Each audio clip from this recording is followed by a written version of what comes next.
Good evening and welcome to Wanderings and Wool Gathering, episode 163. It also turns out to be the first one of 2024. On tonight's episode, we're not really looking at new music. We're taking a fond look back at 2023 and all of the things in music, in movies, TV, comics that we really loved. We want to share those with you so you can check those out if you have not already. We're also going to look forward to 2024 and some releases that are coming out that we are excited about and are likely to talk about on the show. So if you like what you see and hear tonight, subscribe, leave a comment, and feel free to share it with your friends. Special thanks goes out to our sponsor, the Kokomo Lantern, a journalistic endeavor focused upon the simple principles of illuminating the good and eliminating the shadows in our local community. Head over to kokomolantern.substack.com to sign up and get all of that tasty material because it is really good. Pat over there does a wonderful job and he hosts our show, so we like him. I'm not alone tonight, of course. Joining me is gruff but lovable Metalhead Monday. Step inside into his mind. It's boy band time. It's Metalhead Monday. Look at That him. is, that's fair. I'll take it. Gruff, but lovable. Yeah, The theme song seems a lot longer. It's only 7 seconds. yeah. Best 7 seconds of your life. That's right. It packs a punch. I do sometimes walk around singing the Metalhead Bundy song. So. That's only because the Joe Rife song is no longer being played. We need him on the show just for this song. I mean, I keep telling you we can play it. You know, I don't know if that counts as a tease if he's not on, but we can play it anytime.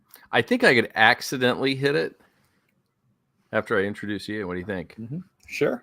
Now we're talking. Is it even on here? I don't even think I've got it loaded to play, so I'll even have to add it. But yeah, wonderful song. Well, this is it. We are now in 2024.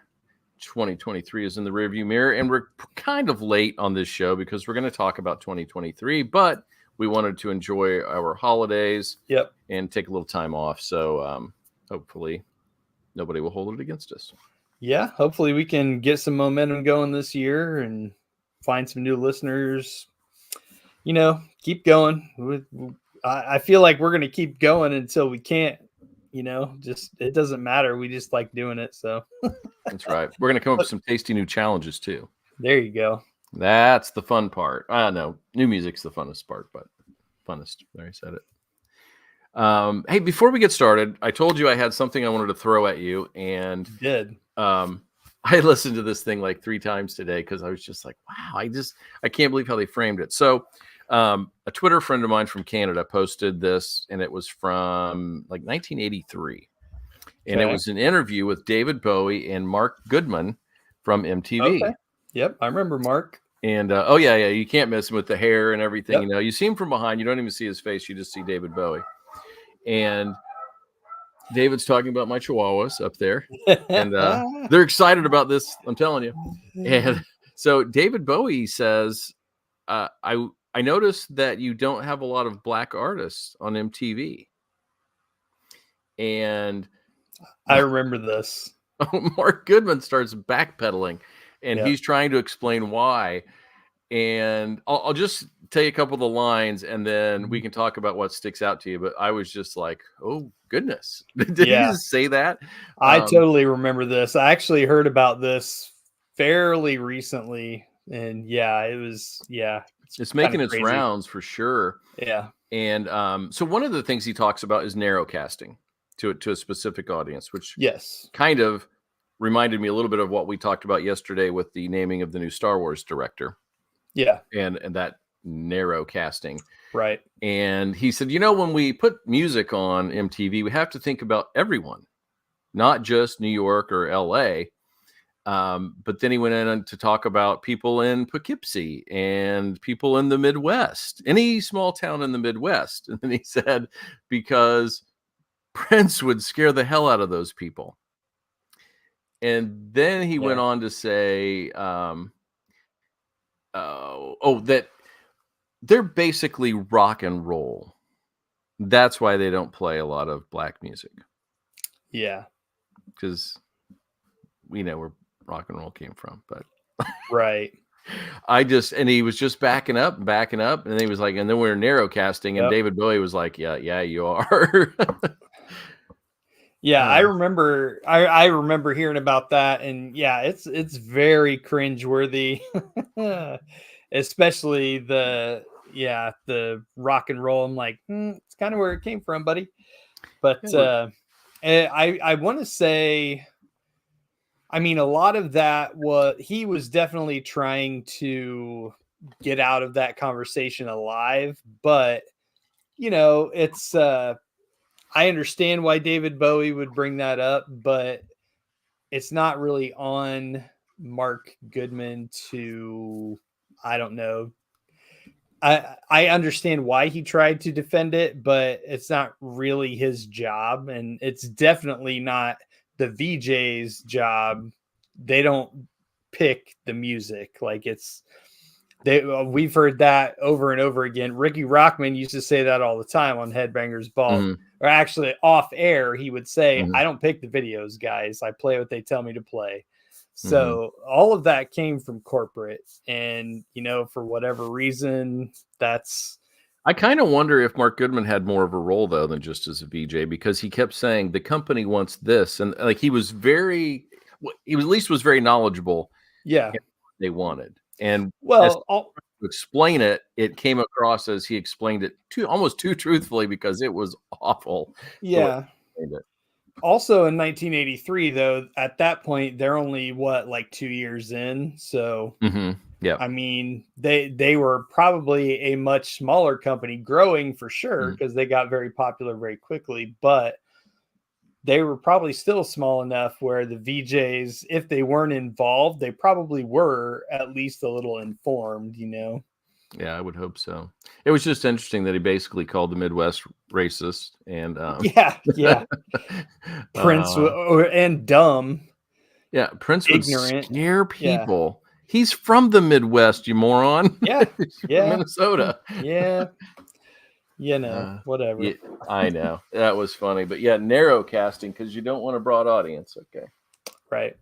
Yeah, that was interesting, and David Bowie's reactions were priceless. So, if you haven't seen that, I'll see if I can find it and send it over to you. But it's good stuff.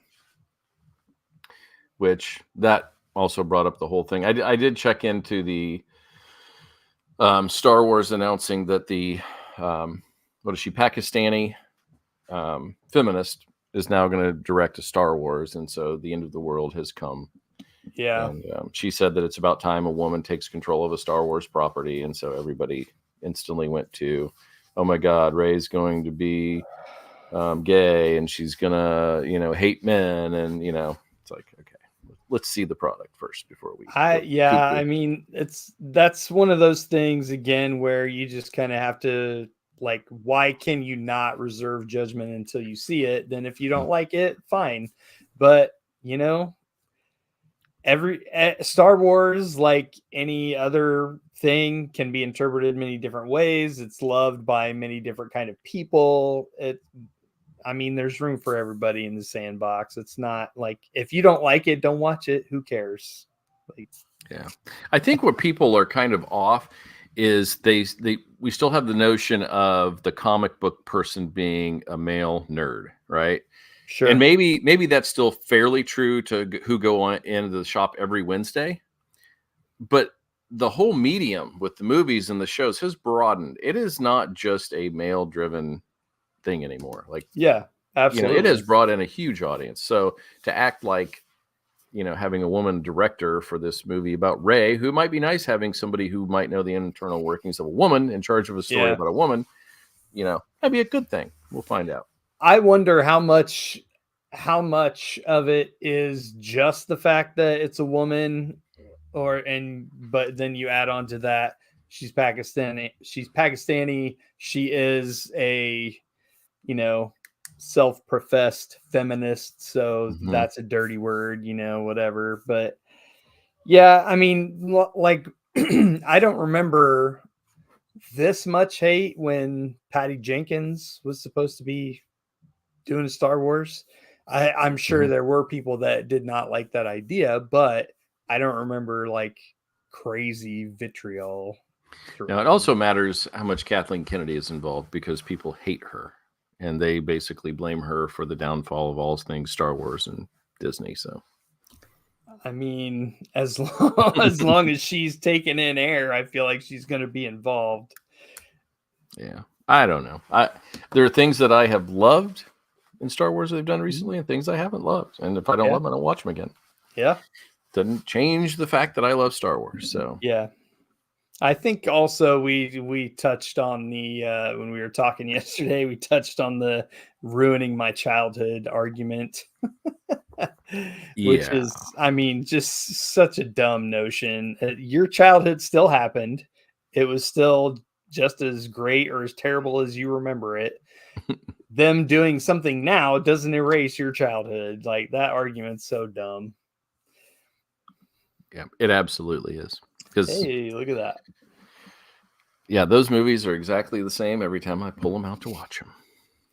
So our good buddy Paul, Mr. JPP himself, commented on my shirt, which is a Wartime Kids shirt, which is one of Paul's music projects. So, Whoop, whoop.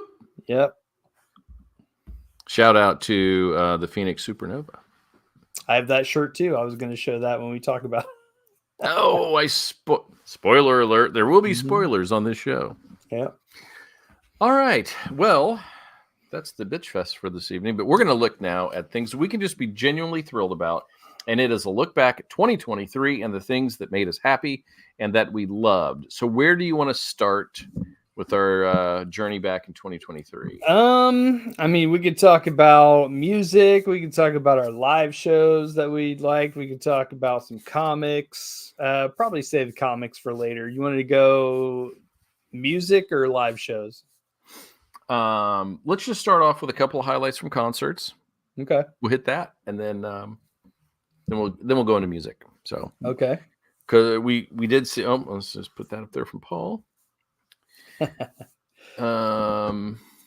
So last year was a really good year for me as far as live music goes. Same. And I think you too. I think you saw a bunch. I saw a couple of you. So yeah, we went to. Like, I was talking about that with somebody recently. And it's like I feel like we didn't go to very many live shows for so long with the pandemic and all of that. That this year we just kind of went crazy and we just kept deciding we were going to go to shows. Mhm. So and it worked out pretty well. Rarely do you come out of a live show and think, man, I wish I wouldn't have come to that. I mean, Yeah. every once in a while you get a technical problem or something that is not great, but for the most part, I always come out happy. Yeah, definitely. So don't typically go see turds either, so Mhm. that helps.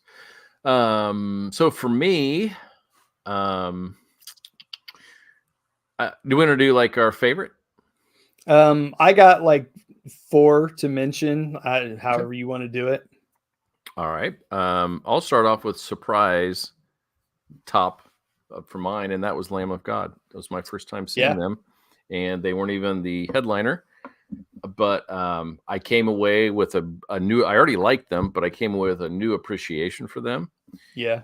Especially Art Cruz. He was freaking phenomenal. Yep. And man, I just thought live they brought it. And sometimes when you get bands that are super heavy like that, you don't get the clarity that you got with them. Yeah. And I was just blown away by their performance. That was a real surprise highlight for me this year. Yeah, I've had the opportunity to see them a few times now. The other 2, I believe, were in the Egyptian Room. And man, I mean, when we saw them, it was awesome, but it was outdoors, a big show. Seeing them in the Egyptian Room, I mean, you talk about it just hitting you right in the chest. Yeah, that's a small room and a lot of noise. So awesome. Yeah. But that was one of the shows on my list to talk about too, was Pantera and Lamb of God. Mm-hmm.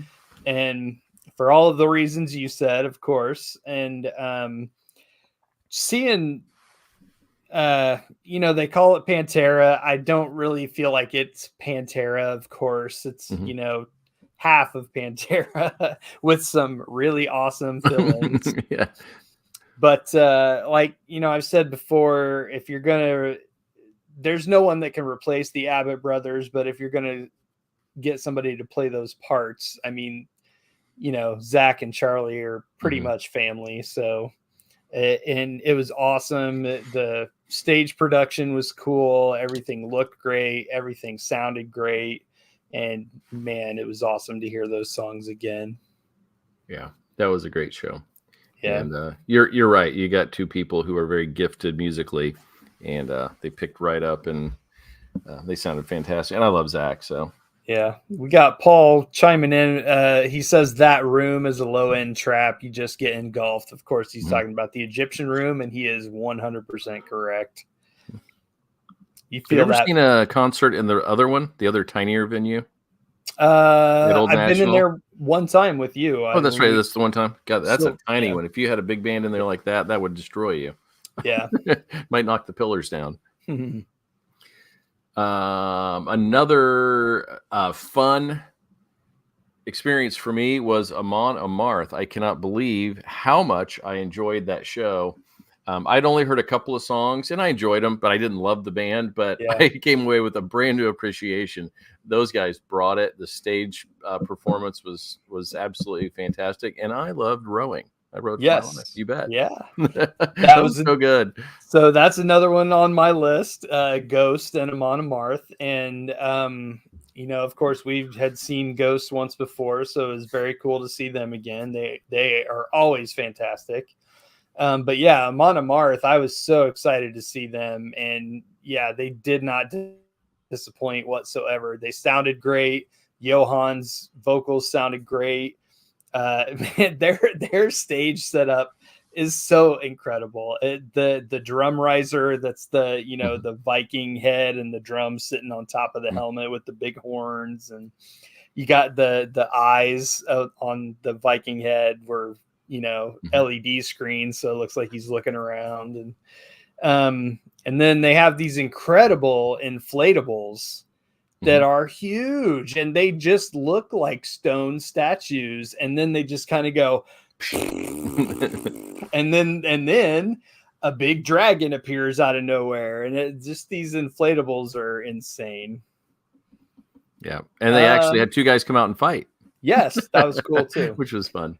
Paul said we saw Tori Amos in that small room. We saw her in the theater. It was actually in the theater proper at the Murat. Yeah. Paul stands corrected. Yeah. But that Ghost show, that was cool. I think when we saw them before, it was actually in the theater at the Murat. And, yes. Then this time it was outside at I think it's called the Everwise Amphitheater at White River now. So yeah, very cool. Awesome venue. I like that venue a lot. Yeah, it is. It sucks to park there because there's very little, and we had to walk a long way from the zoo. But the venue itself is phenomenal. It's a great place to see a show. And Ghost wasn't too bad either. Yeah, they're always fun. Yeah, they are. The next one for me was really, I guess, almost a bucket list one, especially as we're getting on in age, and it's The Cure. We traveled to Atlanta. They did 2 nights there, and I hadn't seen them. Marianne had seen them before, and so it was 3 hours. They played so many songs, and the cool thing is, while Robert Smith looks like somebody's grandmother, he still sings exactly like he used to. Yeah, he sounds so good. That show was incredible, and you went through 2 hours of some hits, some other cool stuff that if you're a real fan and you really know them, you really like it. And then the last hour, they just pelted you with all of their most popular songs just to close out the show. And it was a really cool ending. So I was thrilled that I finally got to see The Cure. Yeah, I'm totally jealous on that one. I bet they tour again. That's one that's worth traveling for, like you did. That's going to be me with Depeche Mode. That's like one of my big bucket list bands, and they only do like arena shows, and they don't come to Indiana, so I'm going to have to travel to see them at some point. They might come to Chicago or something. Possibly. They do. They usually come to Chicago. Yeah. So, all right, you're up. One of my favorite experiences was partly because of the artist, which was Ann Wilson, who I've said before, she is the bar for female rock singers. She is amazing.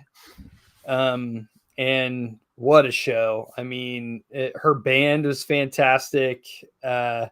She didn't play a ton of the heart hits. Like she hit on a few, but they were playing a lot of their newer music, which was great. And I mean, it's Ann Wilson, so it was amazing.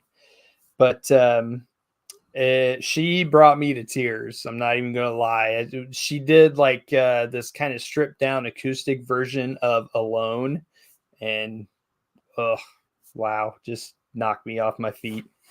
But that show was at the Brown County Music Center, which we had never been to before. That was our first time, and I highly recommend a show there. If you have someone that you like that's going there, go see it. It's beautiful venue, wonderful sound, not a bad seat in the house. It's not huge, so it feels fairly intimate. It's just a really great place to see a show. We saw Brian Setzer there too, and then we're going Flogging Molly's coming there, so we're going to go there again. So Nice. very nice place. Yeah, that's a cool area.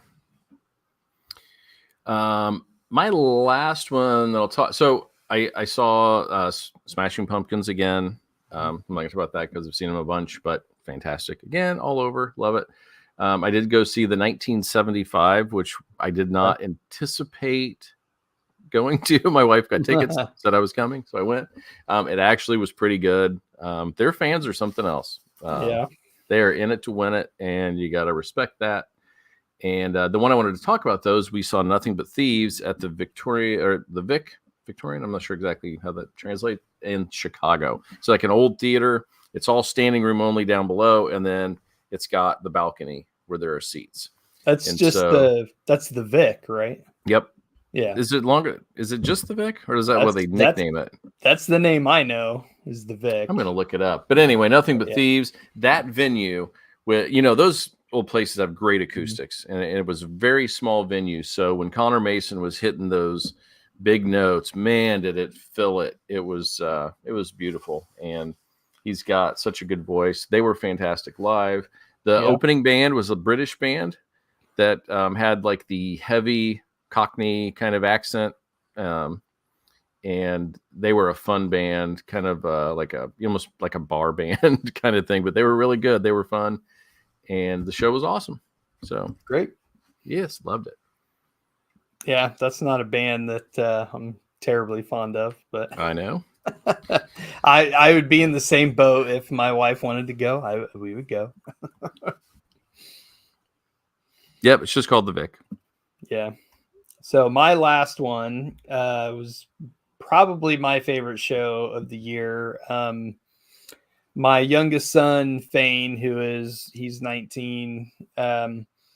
He's been wanting to go to a show with me for a while. He wanted to go to a metal show with me, and I didn't find one that we could make work. So he went with me down to Indianapolis to the Hi-Fi, which I had never been to. Very cool, very small room. And we went and saw Stabbing Westward. Talked about them incessantly on this show. One of my absolute favorites. Christopher Hall is one of my favorite singers. I've been listening to this band for 30 years. I love them. And they were fantastic. They put on a great show. Fane was totally into them. He knew like a couple of songs from them being in things that he's seen, like movies and stuff. But he kind of boned up before we went, and he was super into it. So that was pretty cool. The surprise thing from the show was the opener, who goes by Ayatoya, who we had on our show. So she absolutely blew me away. I am now a lifelong fan of hers. So hopefully we'll get to see her again sometime. And she was amazing. And, I reached out to her. She came on the show. So yeah, very cool. So that's probably my best experience at a show. I got to take my son, see a band I love, discover a new artist who is now a friend of the show. So can't beat that. Yeah. Yeah. She was fantastic. What a sweetheart. And good person, great musician. And it was cool having her on the show. And she's got a cause and she really believes in it. So it was nice to have her on and be able to share that message with everybody. So I wish I had seen that show. So, but we could talk about her in the next part. We just talk about music in general because she did have some cool music. Panic Room, especially, was a wonderful song that made my highlight list for the year. Same for you. Yeah, she's got quite the aesthetic. I mean, she's got a real vision. Her videos do not like she's still a relatively small artist and she's growing, so you don't always anticipate the videos. They're being fantastic. They are nicely produced and they're thought out and they're artistic. She's got it all going on. So that was a great surprise this year. Yeah. Panic Room was on my list of favorite music from the year that we talked about. And like you said, it's just an artist at her level. She's doing it right because her stuff is quality. I mean, so good. Yep. She's one of those people you just root for. Yeah. Kind of like Whitney Tai, another person we had on the show who does great work and really puts her all into it. So hopefully she gets rewarded. I'm just going to go through some of my favorites from the year, from things we did on the show, new people we met, whatever it is. My highlights were Smashing Pumpkins Autumn. It turns out when I got my 23 rewind, it was on there quite a bit. So I clearly liked that and listened a bunch. Yeah. Sleep Token was another one that came up there pretty high. I still sometimes listen to it and I'm like, God, I don't know why I like this so much. It's just, I don't know. It's got me and I don't know why. But man, is it different? It's unique, and I think that's probably why. And they wear masks. I can't help it. I like people in masks. But and they have new masks. Damn it, they're just getting me all the time. Yep. But and they've maintained their anonymity, which is incredible today. They think they know who Vessel is, but whatever. Nobody definitely knows. So I don't care. I don't care either. And then I'm not going to go seek it out. I want to not know who he is. Yeah. Public Enemy with We Wreck Stadiums, or Chuck D actually on that one. But wow, that was a great ode to baseball and a fantastic album. It was so fun. I did not like, Public Enemy, Chuck D, sure, all day long. But when I found out it was themed about baseball, I was like, okay, what are we doing? Holy crap, it's good. I am not a sports guy, but so much of that it hits like from before my childhood through my childhood. And like I remember my dad, talking about all these people and seeing baseball cards of all these people. And I know some of the history, but man, the music was fantastic, and he made that subject matter so cool. He made it sing. Cool. So yeah. Yeah, it was so good. The whole thing, the production, the music, the rap, it was solid. So another really big surprise for me was Gracie Potter. I thought that album was fantastic. She's really good. I follow her on Instagram, and I get those messages from her when things are going out or whatever, just to kind of keep up with it. So that was a pleasant surprise because I was not aware of her before you requested that we do that one. Yeah, I still think that's so weird. You had never listened to her. Never. But, yeah. Glad she's I did. Great. Yeah. She really is. Greta's album was good. I don't go back to it all the time, but there are a couple of songs I really like on that record that I would listen to over and over. And then the last one, well, I'll tell you what my number one song of the year was in a minute, but Project Renegade, Ultra Terra. That made my top 5 albums of the year in the rewind. And I really like that. And that last song was, that was a good one. That was my album closer of the year for sure. Yeah. So those are some of my highlights. Yeah, Project Renegade's definitely on my list.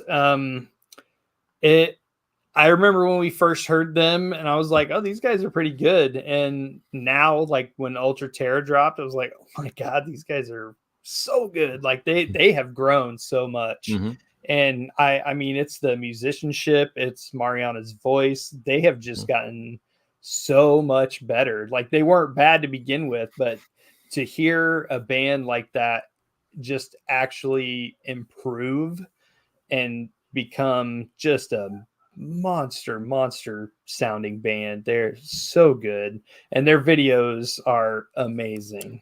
Yes. That they're another one like Ayatoya. Like they're not a huge band, but man, they make awesome videos. Mhm. Yeah, But, they really do. That last yeah. one was awesome Yeah. with the ninja and all the Token. CGI and stuff. Yeah. Yeah. The person that they're friends with that does that, he's really talented. Yeah. And of course, we mentioned Ayatoya. One of my favorite albums that we talked about this year was the new Prong album, State of Emergency. Mhm. I mean, Tommy is, that's another band like, I've been listening to for 30 plus years. Mhm. So it's just so cool to hear him still just kicking ass, and it's awesome. If Prong ever got together with Stabbing Westward, you might die. I might yes. My favorite album that we covered this year, I mean, it's got to be Sleep Token, Take Me Back to Eden. It's just one of those things where, like, I heard about him and I was like, what is this? And I'm like, why? They look weird. What's going on here? And then the music just absolutely blew me away. And it's just the mixing of the genres, his voice, like, I don't know. It's when you listen to it, it's almost like it shouldn't work. Mhm. But damn it, does it work? Man, it's so good. And the song "Take Me Back to Eden" has like every bit of their styles in there. It just kind of shifts from one to the other, and it works. Yeah, you're right. It's like you should listen to that record and go, "Man, that was all over the place." Yeah. No, it was all over the place, and it was good. It was, it was all up in here because that's where it lives now. So yeah, I keep going back to it. I'm just like, God, I can't put my finger on it. But yeah, damn good record. Awesome. All right. Any more highlights? No, that's it. Well, I take that back. Just because they're friends of the show, they didn't put out an album, but they kept dropping singles here and there. It was Jack the Radio. Yep. The new songs they're putting out are fantastic. The production is amazing. Everybody sounds great. George is coming along as a singer. The backing vocals are fantastic. Kevin's drums, like they're great. Yeah. Agreed. And then so when I did my rewind to check out my listening for the year, and that doesn't include any YouTube or anything, which at work, a lot of times I just put YouTube on in the background and do my work. So that doesn't count. But through Apple Music on my phone, my number one song for the year was Flying Whales. Okay. There were a lot of listens to that. Yeah. Then that guitar kicks in. Oh, it just kills me. So, yeah. That's Gojira, right? Yes. Yeah. And I went back and listened to Fortitude over and over. God, that album from top to bottom is so good. If you like heavy music, but also kind of proggy in nature, that album kills it. So good. All right. Any shows or movies that just blew you away for 2023? There's a lot of people talking about oh my gosh, I can't even remember the name of it now. It's terrible. The the Julia Roberts Mahershala Ali movie on Netflix. Didn't see it. There's a lot of people talking about it, and good and bad. I thought it was fantastic. I really, really like the movie. A lot of people have a problem with the ending. I don't understand why. It is not, if you like movies that tie themselves up in a pretty little bow with a nice little ending, that's not this. It's not. But the ending I feel like is exactly what it should be. Like this whole movie works up to this ending. So, Okay. but that one I can't remember the name of it for the life of me. But see that Is it a Netflix original? it's on Netflix. Yeah, yes, Okay. it is. Yeah, All right. but that's the most recent thing that I saw that kind of blew me away. So All right. Yeah. Very good. Spider-Verse. I haven't That was seen it yet. So good. Yeah. Yeah. The ending was like, what? You can't do that to us. Yeah, it's just got a second, another one Yes. coming. Yeah. So, but that was the only bad part. But my show of the year was Wheel of Time, season 2. Okay. See, Really kicked in. my wife watched that. She loves that. I can't. I didn't get into it. That's one she watches without me. Yeah, I loved it. It was so good. And then I'm just going to throw in, because people just pooped all over it for no good reason, and it's The Marvels.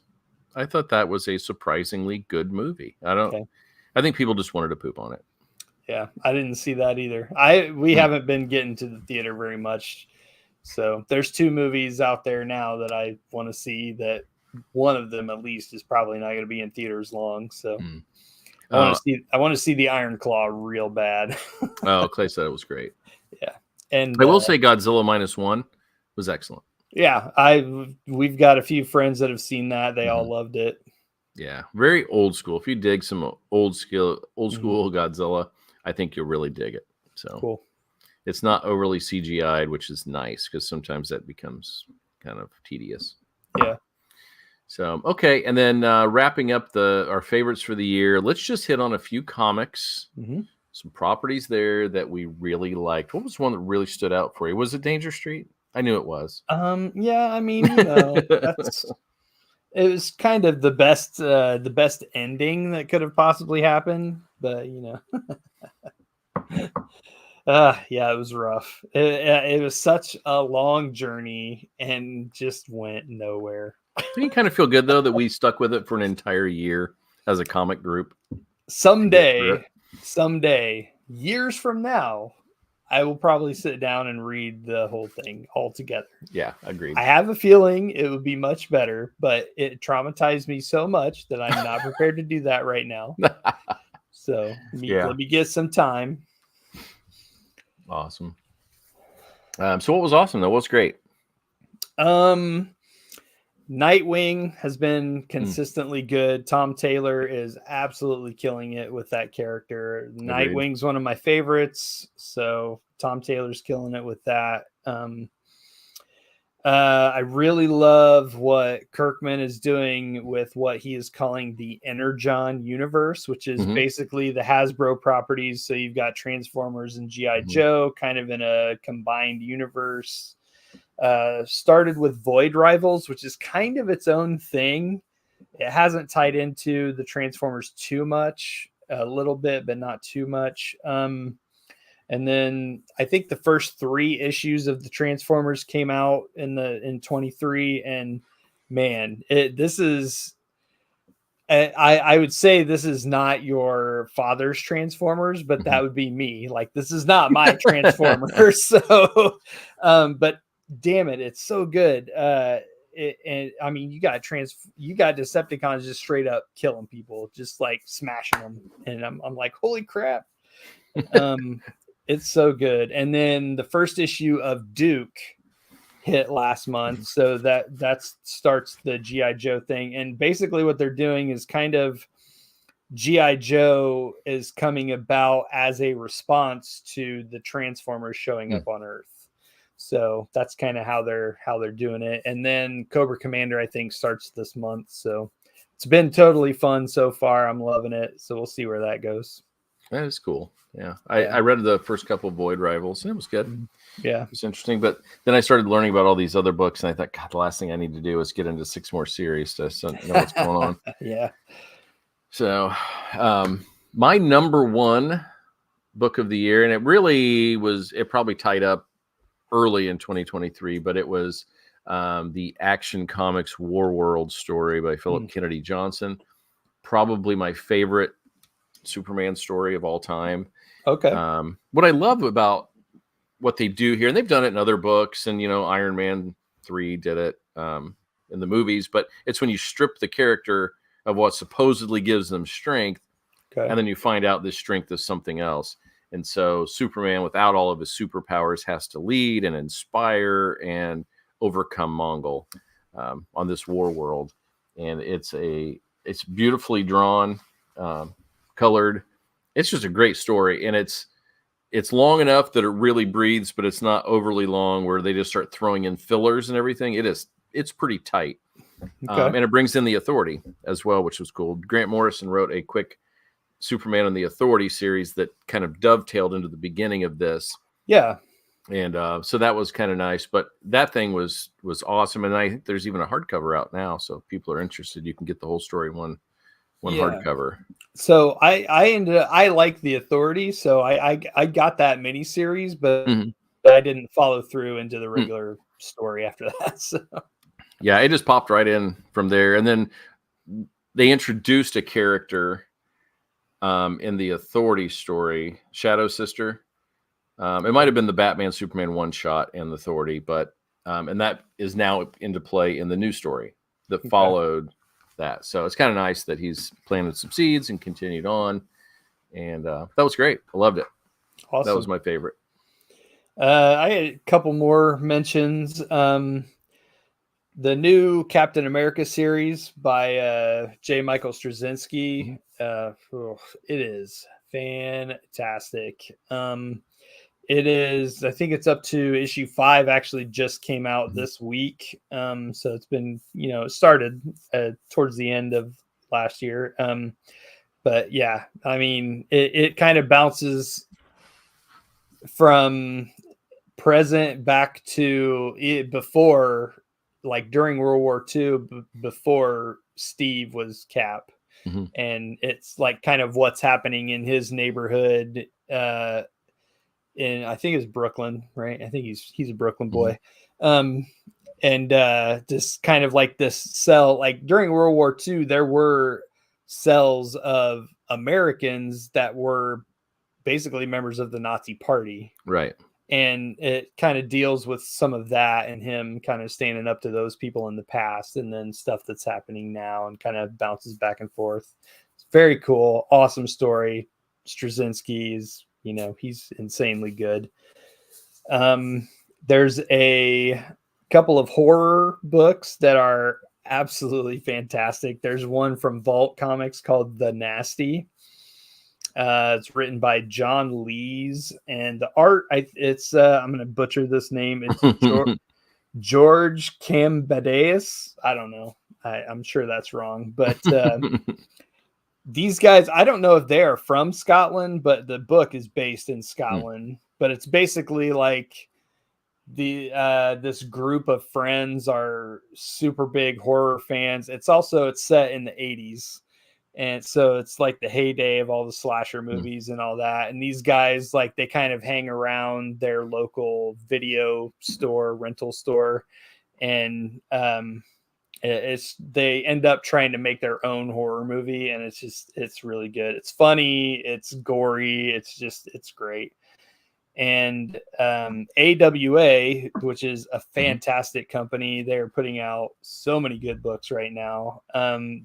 They're publishing a series right now called The Ribbon Queen, and it's Garth Ennis, and the art is by Jason Burrows, he's been around for a long time. But it's real. I don't even know how to describe it. Like, it's one of those things where you just kind of have to read it and see what it is. It would be an amazing TV series just to see how they do what happens in this book. Like the main kind of, I don't even know what to call her. It's not really a slasher thing, but there's someone who has a power that she called the Ribbon Queen because she can make you kind of unravel like a ribbon. It is wicked looking, but it's a really good story too. So how many issues in is it? Actually the 6th issue just dropped, and it is an 8-issue series. Oh, gotcha. Okay, so it's almost over. Yeah, AWA is really great. They do almost exclusively miniseries, like between Huh. 5 and 8 issues. So That's kind of nice because then you can dig into one, try it, and then go to another one. Yeah. You know, you're not getting stuck Yes. into some Very of them have had sequels, but it's always a mini series. All right.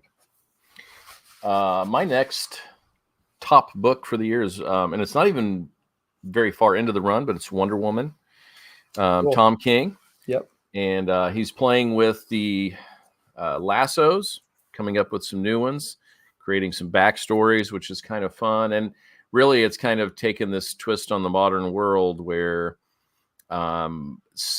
somebody, well, we know who, the sovereign or whatever, behind the scenes is kind of causing people to do things. And he makes a Amazonian kill somebody or beat up all these people in a pool hall. And, you know, so they're out to get the Amazons. Well, then you get all of this people talking heads on TV, on the Fox Newses and CNNs and all that. They're talking about the Amazons and it's getting out of control. And he's kind of controlling this narrative. Well, now the Amazons are hated. Wonder Woman is hated and the government wants her and all this kind of stuff. So she is kind of an outlaw right now, but she continues to do what's right. And the last issue was, a lot of the issues have been dual, where you get like Diana in the past and then you get her in the present, kind of dealing with the same kind of situation, which is really neat, especially when you look at the pages. But in the last one, it's all about all this hatred behind the scenes and how awful she is.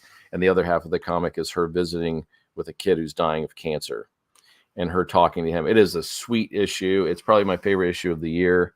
And it's so well done and so heartfelt. And, you know, again, like with Superman, why she's such an awesome character. Very cool. And the little book that's going along with it, the Amazons Attack story, which is kind of taking in Yara and the other ones, is really good too. And sometimes tie-ins are turds and they're just add-ons to get money. And this one is not. It's telling a really good story and it left you with a cliffhanger. And it's exciting to think, hey, I can't wait to get back to that issue. So that's cool. Yeah. And then just a couple of Gods by Hickman. I really like that. It's intricate, but I can follow it. Sometimes I can't follow his work because he's too smart. Yeah. This one I can, and it's kind of cool. And then I'm going to throw out there Night Terrors, even though it interrupted the flow of all the new books, actually turned out to be a pretty decent, fun story. Yeah, some of it was pretty good. I didn't hate it. And yeah, it was weird that it took the place of, I mean, there were some stories, some series, I should say, that, I mean, they had just started, like we're 2-3 issues in and then stop. And then we're doing this big event and then they pick back up. So it's weird, kind of a weird way to do it. But yeah, I mean, I enjoyed most of it. I didn't get all of it. There's like this series that I was not following, but regularly. I kind of skipped those, but yeah, what I read was pretty cool. Again, it had stakes because the character that came out of that, Dr. Hate, has now shown up in Beast Wars. Yeah. So, with Amanda Waller. So there was at least some cohesiveness, even though it interrupted those other books. And so you kind of feel like, oh, there was a reason here. This character has gone on and making an appearance. So, yep. All right. That's what I have. Okay. Well, the other thing that I wanted to do was, we're just coming out of the holiday season and, we're obviously, the show kind of revolves around music. We're big music fans. So I got some music related gifts. So I just wanted to, and, we're have a visual element here. So I thought I might do a little show and tell. Do tell. So this was the Wartime Kids shirt from our good friend Paul. And he's got another music project that he does called the Phoenix Supernova. And he sent me a shirt of that as well. Yeah. So, and my lighting sucks, so you can't really tell, but it really pops on this green shirt. It looks fantastic. The logo's got like green and pink, looks like kind of neon, and it's awesome. And this is a Christmas present that I ordered for myself. So this is Anthony. You really cannot tell what color this shirt is, but it's kind of like an army green. But Yeah, it looks gray on here. yeah, and that's just white printing, but it's like army green. But so this year, well, 2023 was the 30th anniversary of the Sound of White Noise album, which was the first album with John Bush, one of my favorites. So they put out some 30th anniversary Sound of White Noise stuff. So I ordered that before it went away and I couldn't get it. But then I just got it for Christmas. So Woo! And this one, I'm not going to lie, it's a total bootleg, but I don't care. I don't care because the idea was too good. I wish it was like a real thing, but it's a bootleg. I don't know how well you can see that. Oh, the ghost. With- It's a yeah, with that's awesome. You can mystery see ink running away. Yeah, that's great. It's Where'd so it was a great. bootleg, huh? A little bit, you know. I'm gonna have to send this to the police. Yep. But and I got a couple of, I don't have a ton of Funko Pops, but I have a few, and we found a couple of music related ones that I had to have. So this is Ozzy, and it is a very 70s Ozzy. He's got like a purple shirt with the white fringe and all that stuff, and very cool. Little Sabbath era Ozzy. And we're big Ghost fans. We've talked about him on this show. So I found a Papa 4, and that's his stage get up with the suit. He doesn't have like the big papal robes and all that. And my wife totally shocked me. If you follow me on social media, you definitely saw this, but it's me, Metalhead Monday, as a pop. So great.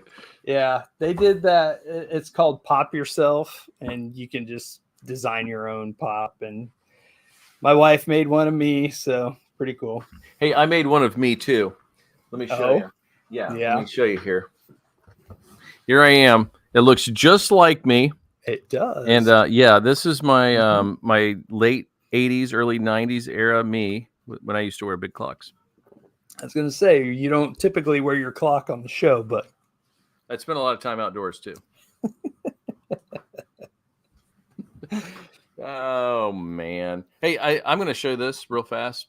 I got it towards the end of the year, but I actually showed this before. But this was my exciting thing of the year.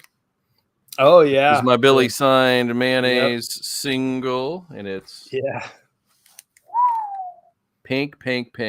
Yep. But I kept looking at this thing at first. I'm like, okay, there could be 4 signatures there. Is that the band? Yeah. I'm like, I remember when you did that. that's a P. No, that's not. That is a C. Yeah, And I was Sure. like, holy crap. So it was just Billy. He's the only one that signed it, which is very cool. And that's a 23, and that's, or an SP. Yeah, so, but anyway, that was so cool. And it sold out in like 5 minutes. Yep. So I was lucky to get it. Very cool. All right. So, what are we looking forward to? Let's just hit a couple. Got a couple minutes left here. A couple things we're looking forward to in 2024, other than putting on some awesome shows with some great challenges. Yeah, I mean, most of what I'm looking forward to is I've already got some shows on the radar that I want to go to. I already have tickets to 2, Me and too. I've got others I want to hit. So coming up next month is Extreme and Living Color. They're playing at the Egyptian Room. With Extreme's new album, holy crap, it is so good. And yeah, they're awesome musicians. I would love to see them. I've been a fan of Living Color since the first time I heard Cult of Personality in 1989. So I would love to see them. I already mentioned we're going to Brown County to see Flogging Molly. That's like March 1st. Bad Religion and Social Distortion two bands that I love that I've never seen either one of them. So Mhm. I have tickets to that show thanks to a good friend of mine.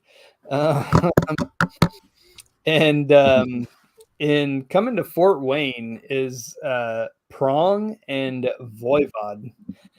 Voivod is a band that I'm not a huge fan of, but Prong it's a co-headlining tour. So Prong's not going to be like an opener, like it's co-headlining. So they should have about the same amount of time to play. And there is a Facebook fan group for Prong that I'm in, and Tommy Victor is very involved with it.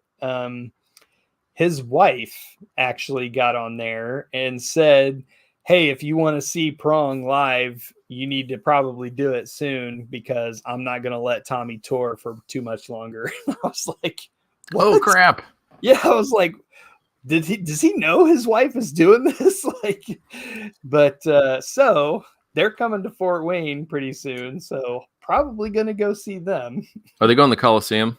I don't think so. I want to say it's at like Pierre's or something. Well, there's another venue too. It might be that one. I don't know. I'm not sure where that one is. I just know they're coming to Fort Wayne. I think it's a theater. Pretty Yeah, sure. I don't know. Yeah, well, that sounds like some good show, and I'm sure more are gonna. I mean, we haven't even seen the summer yeah. lineup, so I mean that's through like the first few months of this year. Yeah, I don't have anything in the first few months. We're going to a lot of Blackhawks games, so I'm gonna be hitting much. But I have tickets for NF in April, I think, and then our Pearl Jam tickets, which got canceled this year, are said to be made up next summer. So hopefully coming back around then, and I'll be able to see him next summer, and then hopefully pick up a few more shows because I love it. Need to see some live music. The Prong Voivod show is March 21st at Pierre's. Wow! So you get in there and get in early, and you will be front and center, baby. And that place is small and awesome. Very cool. Yeah, that's a great. It's a nasty little place, but it's great. So, how about any music? I have one. Well, I have a couple actually that I'm looking forward to, and a lot has not been announced. I was going to say, yeah, I haven't looked too forward as far as like releases that are coming. I know one that I really want to cover on the show is the band Plush, which I'm sure we've talked about before. Did we do their first album? I think we did, but I don't remember. Sure. I don't know if we did or not, but they're awesome. They're 4 young ladies. They're incredible musicians. Very, very talented. They have a new EP coming out. They've released a cover of Heart's Barracuda, which will be on this EP. So January 19th. Yes. So here in a couple of weeks, we'll probably be talking about that. What's the first? I don't think we did the first album.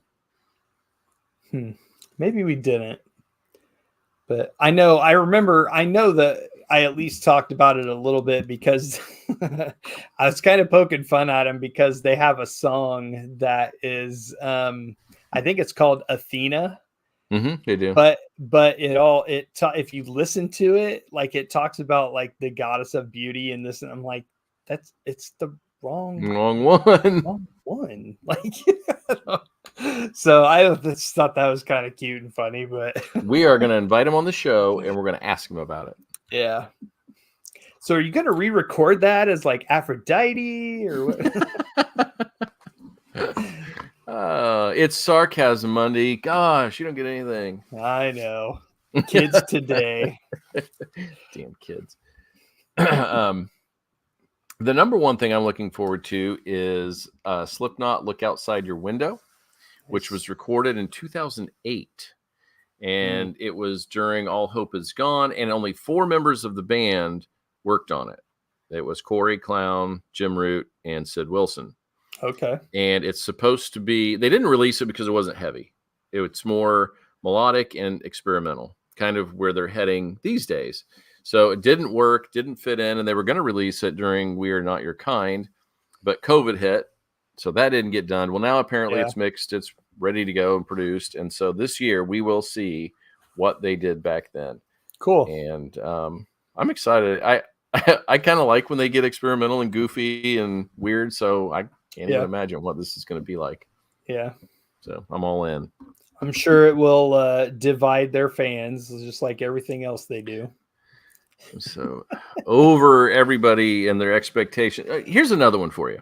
So for years, don't even talk about Rush touring again. Don't even talk about it. It's not Rush if Neil's not there. Right. Okay. Can we at least think about the feelings of the other two members? Like if they want to play music, and Sure. now they're saying, yes, we've talked about it. We've talked about getting a drummer and doing it. Alex is like, it's in our DNA. We play music. This is what we do. Yep. They're not saying this is the original Rush, but why could they not go out and play their own damn songs Right. to an audience who would still eat it up if Danny Carey was back there or Charlie Benante or whoever they get? Whoever. Yeah. You know what I mean? Like, it's their band, it's their life. If they want to play music, let them play music. Yeah. Jesus. That's another thing. It's just another Pantera. It's like, are you going to call it Rush? If you do, like, that's like it's not Rush. It's still them. It's not Rush. It's still them. You know, like it's a whole thing. Like, do you call it Rush? Do you call it something else? You know, you call it Rush because none of us are dumb enough to think that Neil's up there. We know he's not. Yeah. And somebody else is playing the music. I mean, yeah. Get on with yourself. Like, I would go in a heartbeat, and I will pay a lot of money to go see the other two play Rush songs. Yeah. Especially depending on who they have playing with them. That could be a whole experience in itself, you know? Yeah. If they have Danny Carey with them, like, get out of here. You're freaking kidding me? I know. The dude can play it. It's all right. And everybody is so respectful of Neil. They would do the absolute best they could. They wouldn't go off and try to make it their own. Yeah. I mean, well, that's what Charlie did with the Pantera stuff. Yes. He said, I want to get these songs down. I am not playing them as Charlie Benante. I am playing them as close to Vinny's drum parts as possible. I'm trying to get the drum sound as close to his as possible. I am trying to channel Vinnie Paul. Like I'm not doing this for myself. Yep. So I feel like they would do the same thing. Yeah. And if they don't want to do it, fine. That's great too. If they want to make their own music, just the two of them, I'm good with that. But I can't imagine just stop if they love it that much not to. And I know they've both done, like in that Envy of None, which is Alex's band, they're going to have another record come out this year. Yeah. And so while he's making that, you know, Getty did his Big Book of Bass, and he just had his show on Peacock, which I just watched those 4 episodes. They were great. I hope he makes more of those. No, Hulu. Is it on Hulu? It's on something that I don't have. So Paramount Plus, maybe. Maybe it's either Hulu. It's on one of those Plus. goofy things. Yeah, it's Paramount Plus, I think. But I don't know. That was a great show. But I'm ready for them. If they want to come back out and tour, I'm in. Let's roll. Yeah, it's like I don't know. It's in their DNA. They're musicians. This is how they live. This is how, I mean, at this point, they think in music. You know what I mean? Like, it's not, you can't expect them to just stop. So I don't know. And that was another thing. So on New Year's Eve, we were hanging out with some friends and they turned the thing on just to watch the ball drop and whatever. And Leonard Skinner was playing. There are none left. Gary Rosington died. They're all gone. The closest thing you have is the singer is a Van Zant. Right. But he's not the Van Zant. Like, they're all gone. Foreigner, they have 0 original members. They are an officially sanctioned Foreigner. Like, right. It's whatever. Indeed. And I know you're going to be excited about this, but Mick Mars has a record coming out. I am super excited about that. He's been working on it for over a decade. He was young when he started it. Well, I wouldn't go that far. Yeah. But the first 2 songs that I've heard are great. All right, good. They're really good. Well, maybe for fun, we'll cover it. And of course, old Uncle Al Ministry has got yet another Hopium for the Masses or something. Yep. Coming out. He is prolific. I'm going to give him that. And so is Korn. They've got another one coming out. Yeah. So pumping. But There you go. all right. And then finally, we could talk about, well, I guess we have a couple things, but movies and shows. For me, I'm excited kind of Joker 2, Deadpool 3, I'm excited. But Echo next week is what I'm most excited about. I just went back yesterday and read the first arc of hers. I'm going to read their Vision Quest arc next just to kind of get primed up again. Cool. And I think that show is going to be really good. Oh, and they're doing, there was a thing they put out yesterday. They're going to dub it in Choctaw. Oh, wow. Cool. Yeah, they were very involved with the making of the show. Yeah. Anything that had to do with the Native American part of Maya. Yeah. They shot with their blessing. They went and they did their clothes. They did a lot of it. So they actually went in and dubbed it in the studio. And so it's going to come out with that language, which would be really That's neat. awesome. That's great. I'm looking forward to that as well. I don't even know. I think it may have came out technically in 2023, but the What If season 2, I haven't touched that yet. So I'm hearing good things. Yeah, I'll have to check that. I want to watch that, but yeah, that's another, I don't know, man. I feel like I've been watching less and less stuff. So I don't have a ton on my I gotta see that list. Right. But, just as stuff hits, I'm like, oh, I would like to see that. Oh, I would like to see that. I know. Anyway, and then finally in comics, I don't have a ton. I mean, I'm going to get a lot of comics, and that's just the way it is, and I'll keep reading what I'm reading. But I am excited that the Thundercats are back with a new comic this year. Hell yes. That's actually my probably can't see it on here, but I got like 20 notifications, but my lock screen is one of the covers of the first issue coming. It's the Lion-O with the sword and the sight beyond sight. But yeah, super excited. Unfortunately, it's coming from Dynamite, which our local supplier is probably not going to be getting for too much longer. But I think that's one of the few companies that he still gets through Diamond. And he's about done with Diamond. So, one way or another, I'm getting that because it's going to be great. Yes, looks very cool. All right. Anything else you're looking forward to in 2024? Our book club. Definitely, we got 12 more comics lined up to read for. One each month to get together, have some good food, talk about them. First one that we're doing for January is one of my all-time favorites, Cosmic Odyssey from DC. Yep. So super excited about that. I've read, I'm halfway through it. I got to read the other two. Yep. I just finished it a couple days ago and it is so good. Love it. Art is just beautiful.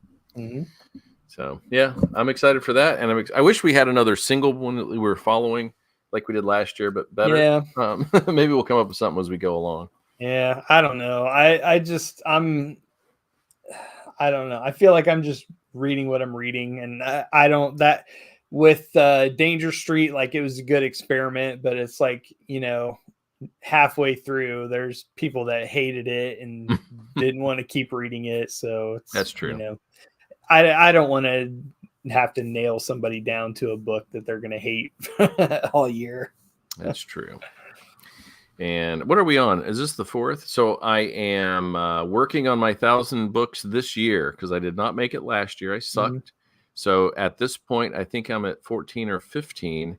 So I'm ahead of schedule. Yep. And, I am not. I'm not doing Glenn is already at 1,000. So yeah, right. I think last year I got to like 718, which, not bad. But the year prior, 2022, I went over 1,000. So that was, it's just, I don't know. It's like that year I was just on fire. And then 2023, it just came and went. Like sometimes I was reading real quick and then I'd not read anything for a while. So it's hard. I mean, think of it. You got to read 3 a day. That's the pace. Yeah, kind of the pace. So, but typically a lot of times I'll catch up on the weekends. Like I get up before my wife does, so I'll just sit in here and read and drink coffee and whatever. All right. Well, I think that is it for tonight's episode. Look back, look forward, and we'll start posting some challenges soon. As soon as Monday comes up with them all. Gosh, what a slacker! I've got a couple. Good. On our we did the spreadsheet or something. I got a couple on there or something. I don't know. I got them written down somewhere at least. Yeah, and this was an off day too. We normally don't do Thursdays. We don't plan on doing Thursdays moving forward. Plan to have a singular night, hopefully on Sundays at 7:00, that we will be consistent, and you can come back and make sure you check us out every Sunday. That's our New Year's resolution for the show: consistency. Yes, and it will happen. There may be some times we have to record something in advance, but we'll try to get it done. We will get her done. All right. Anything else for the good of the cause, Mr. Mundy? The defense rests. All right. Sounds good. I guess that means tonight is over, and we will see you. Are we going to see him Sunday? Maybe. I don't know. We'll talk. Yes, you will see us on Sunday. You have the seal of approval. There. I even stamped it. We're doing one on Thursday. Are we going to do one Sunday? I don't know. I said we're doing one Sunday, Monday. It's going to be 10 minutes. We're going to do the easiest challenge ever. This is a 10-minute show. Join us for a 10-minute one. Sounds good. All right, everybody. Until then, check out www.wanderingsandwoolgathering.com. We are putting up some cool stuff. I think Mr. Monday should write a story about Metalhead Monday, the pop, and post it on our website. There you go. And if you're a Spider-Man fan, you got to go check it out, because Glenn and I are reviewing every Spider-Man comic right now. We call ourselves Web Shooters, and we're following along. Actually, we're only doing 3 right now. We're doing Amazing, Superior, and Spine Tingling, which I will say, if I'm looking back at the year, Juan Ferreira, who's doing the art on Spine Tingling Spider-Man, is absolutely killing it. He might be my favorite new artist of the year. Cool. Really enjoying his work. He's super nice. He's responded to the articles. He's responded on Twitter. Oh, cool. So I'm really digging his work. It's really good. So I'm hoping he gets some cool. And actually, he did another story in another book recently. So I'm hoping he gets another gig after Spine Tingling, because it is a mini. So awesome. All right. Until Sunday night at 7, we will see you around. Oh, don't you laugh. It's happening Monday. I'm smiling. I'm not laughing. Oh, there we go. Bye now.